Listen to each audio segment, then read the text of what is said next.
Viewers, आपको बता दें कि छठ पर्व एक आस्था का पर्व है और ये प्रकृति का पर्व जो प्रति साल कार्तिक के समय में मनाई जाती है। कार्तिक के छठी में ये छठी पर्व मनाई जाती है, जहाँ सूर्य की उपासना की जाती है। सूर्य की उपासना में तमाम प्राकृतिक सामग्रियों का उपयोग होता है और ये प्रकृति का पूजा, प्रकृति का उपासना बहुत ही श्रद्धा के साथ की जाती है। जैसा कि आप जानते हैं कि छठ पर्व सदियों से चली आ रही एक परंपरा है जो सूर्य की उपासना की जाती है और यहाँ सूर्य की उपासना करने के लिए सभी व्रती आए हुए हैं। पारंपरिक दृष्टिकोण से जो हमारी प्रकृति में मिलने वाली वस्तुएं हैं, उन वस्तुओं का उपयोग होता है।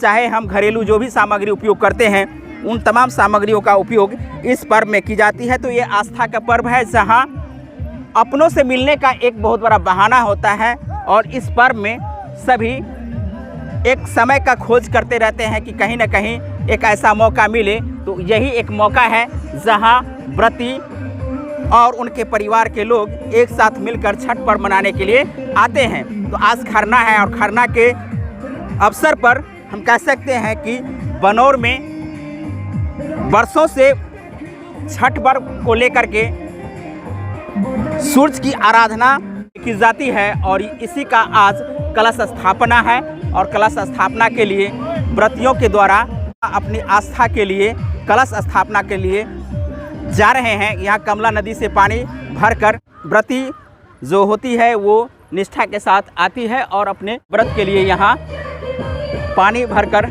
कलश यात्रा में भाग लेते हैं। तो इसी प्रकार हमारे साथ बने रहिए और हम आपको मधुबनी के बनौर गांव से दिखा रहे हैं और ये बनौर गांव झंझारपुर प्रखंड अंतर्गत संत नगर पंचायत में है और ये वर्षों से प्रकृति पूजा के रूप में छठ पर्व मनाने के लिए यहाँ लोग उपस्थित होते रहे हैं और आने वाले समय भी इसी प्रकार बना रहे और लोग साल भर इंतज़ार करते हैं कि अपनों से मिलने के लिए जाएं। तो एक बहुत बड़ा बहाना है जिसमें लोग छठ पर्व नहीं मनाने के लिए आते हैं बल्कि इमोशनली जुड़ने के लिए आते हैं।